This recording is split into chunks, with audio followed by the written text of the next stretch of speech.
Bismillahirrahmanirrahim. Assalamualaikum warahmatullahi wabarakatuh. Alhamdulillahirabbil alamin wa bihi nasta'in ala umuri dunya waddin. Asyhadu an la ilaha illallah wahdahu la syarika lah wa asyhadu anna Muhammadan abduhu wa rasuluhu la nabiyya wa la rasula ba'da amma ba'd. Jemaah salat zuhur yang dimuliakan Allah Subhanahu wa taala, alhamdulillah atas segala nikmat yang Allah berikan. Mudah-mudahan kita selalu menggunakan nikmat yang Allah berikan ini sebaik-baik mungkin. Dan nikmat yang Allah berikan ini sementara. Sehat Bapak Ibu itu sementara. Muda Bapak Ibu sementara. Kemudian harta Bapak Ibu sementara. Jangan terlalu tenggelam dengan nikmat-nikmat itu sehingga Bapak Ibu kita lupa tujuan nikmat Allah berikan untuk menyembah Allah, bukan untuk mencukupkan apa yang diinginkan hawa nafsu kita, yang pada akhirnya nanti di hari tua kita menyesal. Dan nanti diikuti lagi dengan anak-anak kita yang lalai waktu dulu kita muda, diulangnya lagi. Nanti dia tua, dia pun nyesal. Syukur juga nyesal di hari tua. Tapi kalau sudah tua tidak nyesal-nyesal juga, ini yang gawat. Penyesalannya pas sakaratul mautnya itu. Nah, ini yang paling bahaya sekali. Makanya kita ini perlu terus diingatkan. Wadzakir fa inna dzikra tanfa'ul mu'minin. Ingatkan, karena peringatan itu bermanfaat bagi orang-orang beriman. Kalau memang kita orang-orang beriman, maka peringatan itu kita haus dengannya. Kita selalu ingin mengkaji dan mengkaji. Dan kita paham bahwa kehidupan dunia ini ternyata perkara yang remeh-temeh. Sehingga kita tidak terbuai dan terbawa dengannya. Dan Allah akan minta pertanggungjawaban kepada kita dari semua nikmat yang Bapak Ibu sudah rasakan sekian tahun selama hidup di dunia ini. Jemaah sekalian, salawat dan salam semoga tercurah kepada Nabi Muhammad SAW. Materi kita pada siang hari ini adalah alam barzah. Alam barzah ini yaitu alam kubur. Bapak Ibu, saya yakin belum ada yang masuk alam barzah ya. Semua baru alam dunia ya. Dan cepat lambat Bapak Ibu ini nanti akan masuk alam barzah. Dan bisa kita katakan mungkin 100 tahun ke depan yang hadir pada siang ini di masjid ini, di luar masjid, di pasar, ini masuk alam barzah semua. 100 tahun ke depan saya, Bapak Ibu semua, anak kecil bayi-bayi itu sudah masuk alam barzah semua. Gitu aja dulu. Jadi biar enak kita. Tapi kalau Bapak nggak gitu-gitu, nanti Bapak Ibu nyangka Bapak Ibu abadi di dunia ini. Nggak mungkin. Karena Bapak Ibu kata Nabi SAW, a'mar ummati ma baina sittin ila sab'in wa aqalluhum man yajuz dzalik. Umur umatku 60 atau 70 tahun. Yang lewat 60 70 sedikit. Kalau besok pagi Bapak meninggal, Bapak udah siap belum menghadap Allah? Udah siap belum? Jangan kita nanti, tidak boleh kayak gitu. Ini perkara berat. Kalau Bapak Ibu gagal bisnis, Bapak Ibu bisa ngulang lagi cari modal. Tapi kalau Bapak Ibu gagal hidup di dunia, gak bisa husnul khatimah, mau kemana minta umur? Umur tuh gak bisa ditambah. Makanya Allah katakan dalam Al-Quran, Rabbi laula akhartani ila ajalin qarib fa asaddaqa wa akum minas salihin. Orang-orang yang mereka mau mati pas sakaratul maut itu mereka minta tunda mati biar mereka bisa sedekah dan bisa beramal saleh. Tapi Allah katakan wala yuakhirullahu nafsan idza jaa ajaluha wallahu khabirun bima ta'malun. Allah tidak akan akhirkan dan Allah akan kabarkan apa yang Bapak Ibu sudah lakukan selama 60-70 tahun. Waktu umur 17 tahun, 18 tahun, 19 tahun. Itu semua Allah akan kabarkan. Antara dapat azab atau dapat nikmat dan ampunan Allah kelak di hari kiamat. Ini serius Bapak Ibu ya. Karena hidup di dunia ini aslinya bukanlah kehidupan. Dan hidup yang bisa kita rasakan itu 3. Sebenarnya yang lain tuh yang nomor 4, nomor 2 bisa. Kalau boleh dibilang hidup ini 5. Ada yang bilang pertama alamnya 5. Alam barzah, alam rahim, alam dunia, alam kubur atau alam barzah, hari kiamat. Tapi kalau yang betul-betul terasa enak kita ngomong 3. 1 alam dunia, 2 alam barzah, 3 alam akhirat. Jadi Bapak Ibu, setelah nanti kita selesai dunia ini, kita masuk alam barzah ya. Nah, ketika nanti di alam barzah itu akan ada 4 hal yang kita rasakan. Utsman bin Affan kalau beliau teringat neraka, dia tidak nangis. Tapi kalau beliau nampak kuburan dan dia diajak bicara kuburan, dia nangis. Kita pergi ke kuburan, ketawa-ketawa gitu ya.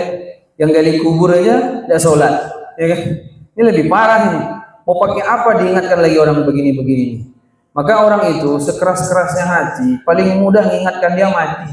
Makanya saya kalau khutbah Jumat rata-rata justru khutbah saya mesti mati aja, mati khutbah Jumat. Karena orang yang hadir khutbah Jumat itu kan orang-orang umum, orang-orang soleh jelas. Kalau yang khutbah Jumat kebanyakan orang-orang nggak sholat. Orang pejudi Jumat hadir, orang berzina Jumat hadir. Ngapain dalam-dalam kita kaji bab-bab ini bagus, mati terus materinya, mati. Tobat dua orang, mati, tobat dua orang, itu aja. Tapi kalau bab-bab lain boleh juga, tapi lebih seringnya tuh matinya itu, biar tahu diri dia dikit, dah tua, dah paham juga.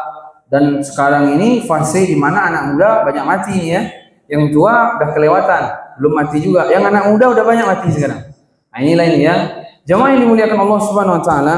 Ketika ditanya kepada Utsman bin Affan, kenapa anda ketika melihat kuburan, bicara kuburan kok menangis? Apa kata beliau? Utsman bin Affan mengatakan dalam hadis itu, fa inna naja, kata dia, innal qabra awwalu manzil min manazil akhirah. Fa in naja minhu fama ba'du aisar minhu wa in lam yanju minhu fama ba'du asyaddu minhu. Kata Utsman bin Affan bahwa manzil, rumah pertama seseorang, innal qabra awwal manzil, bahwa kuburan adalah terminal pertama bagi seseorang. Setelah mati kan kuburan. Kalau di kuburan ini aman, maka setelah itu aman. Tapi kalau ternyata di kuburan bermasalah, maka setelah itu lebih berat bagi dia.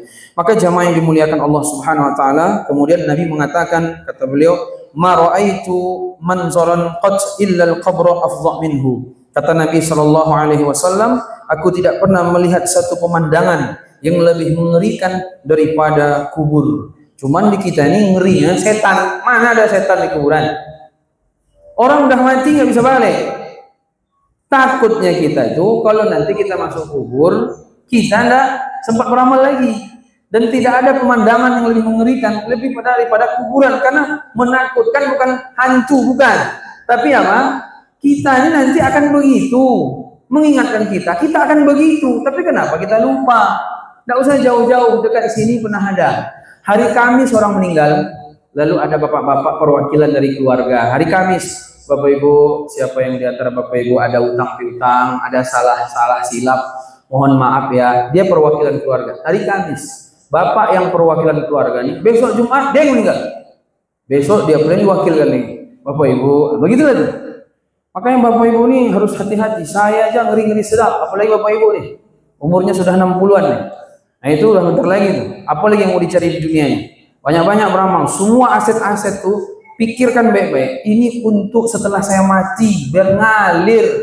Jangan sibuk sana, sibuk sini, sholat subuh tinggal, sholat zuhur. Apa yang mau dicari? Dunia ini kan 3 cuman. Dunia ini cuma 3. Aman, sehat, makan. Cuma itu aja dunia. Dunia nih, semua dunia nih, ujung-ujungnya 3. Aman, sehat, makan. Itu kata Nabi. Makan, apalagi sehat, apalagi aman. Nabi mengatakan, man asbaha minkum aminan fi sirbihi wa mu'afan fi jasadihi wa 'indahu qut yaumi fa ka'annama hizat lahu dunya. Siapa yang pagi harinya aman dia dapat, badannya sehat, makannya enak. Nah, ini orang sudah dapat dunia udah. Apalagi Bapak Ibu pontang-panting 60 tahun buka ruko sana pindah sana digeser sana geser sini. Berdarah-darah, mau kelahi, hampir mati. Ujung-ujungnya makan itu.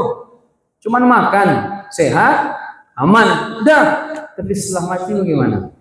Dijelaskan, orang kalau nanti dia sudah masuk alam barzah, maka yang pertama dirasakannya adalah himpit, kegelapan kubur, gelap.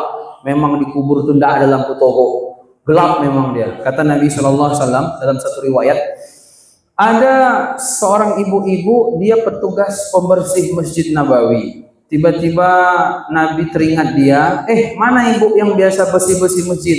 Kata para sahabat, ya Rasulullah, dia sudah meninggal beberapa waktu lalu, kurang lebih sepekan yang lalu lah. Kok nggak kalian bilang sama saya?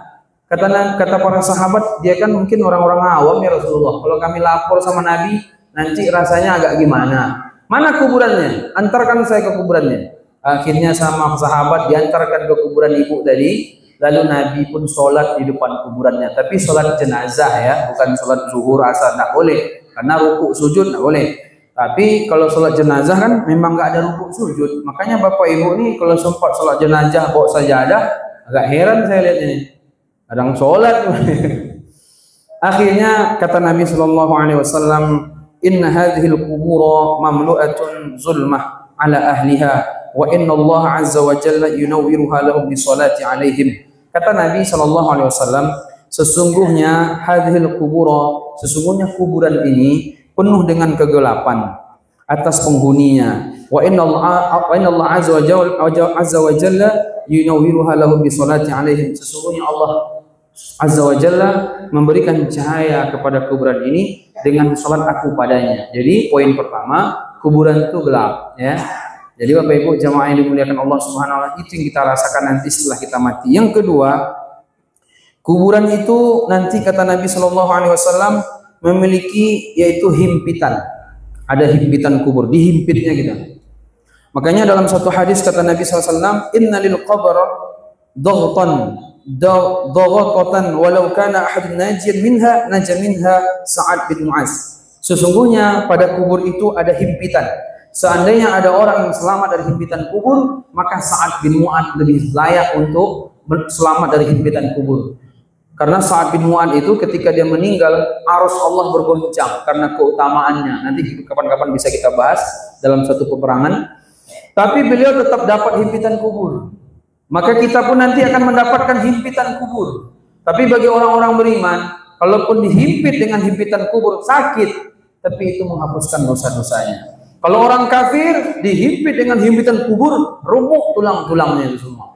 Makanya jamaah yang dimuliakan Allah, kalau kita bicara tentang sakaratul maut, Bapak Ibu tahu sakaratul maut ya, sekarat, gitu-gitu tuh. Ada orang pas sakaratul maut tuh ringan aja deh, nggak ada, lewat, zoom gitu. Karena ayatnya begitu. Wan nazi'ati gharqa wan nasyitati nashta. Demi malaikat mencabut nyawa orang kafir, nyawa orang beriman dengan lembut. Wan nasyitati nashta untuk orang beriman, wan nazi'ati gharqa untuk orang kafir. Nanti dilihat tafsirnya lagi. Wan nasyitati nashta, demi malaikat mencabut nyawa orang beriman dengan lembut. Dalam hadis, lembutnya bagaimana? Itu seperti air dalam ceret lalu dituangkan ke dalam gelas. Kan lembut besar. Jadi nggak semua orang sakit sakaratul maut, enteng aja lewat gitu. Tapi ada juga yang sakit. Kenapa sakit? Karena memang mungkin ada dosa-dosanya dikit. Maka dosa-dosa yang dikit itu dibersihkan dengan sakit sakaratul maut. Akhirnya pas jumpa Allah bersih. Ternyata ada orang sakaratul maut udah sakit, tapi dosanya masih ada dikit lagi. Maka di kuburan nanti kena hukum lagi dia, kena azab kubur. Sampailah nanti habis. Pas nanti hari kebangkitan dah nggak ada dosanya. Jadi Bapak Ibu tinggal pilih aja nih. Bapak Ibu nih mau selesai dosanya di dunia sehingga pas sakaratul maut ringan, atau belum selesai kali, cuman selesainya pas sakaratul maut, sakit sakaratul maut itu. Rupanya pas sakaratul maut belum juga tuntas, dikubur kena hajar juga nanti. Pas di hari kiamat dah selesai. Atau enggak tuntas, sakaratul maut belum selesai juga, udah kena habis-habiskan dia sakaratul maut, payah-payah dia. Pas dikubur dihajar juga, enggak juga habis. Besok enggak selesai juga, masuk kubur neraka lagi. Apa di neraka lah terakhir pembersihan dia. Tinggal dipilih aja, mau bersih sekarang atau pas sakaratul maut, atau pas di kuburan, atau pas di neraka. Tinggal pilih aja. Serius nih Bapak Ibu. Kalau enggak, rasakanlah. Soalnya saya pun belum pernah juga. Kita pun belum ada yang satu pun sakaratul mautnya. Tapi ini satu pelajaran indah bagi kita.